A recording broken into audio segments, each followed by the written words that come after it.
روایات میں آتا ہے کہ حضرت عزرائیل علیہ السلام کے 4 منہ ہیں، ایک سر پر، دوسرا آگے کی طرف، تیسرا پیٹھ کی طرف اور چوتھا دونوں پاؤں کے نیچے ہے۔ حضرت عزرائیل علیہ السلام انبیاء علیہم السلام اور فرشتوں کی روحیں سر کے منہ سے قبض کرتے ہیں اور مومنوں کی روحوں کو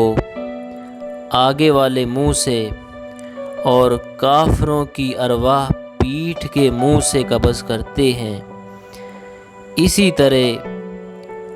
جنوں کی روحوں کو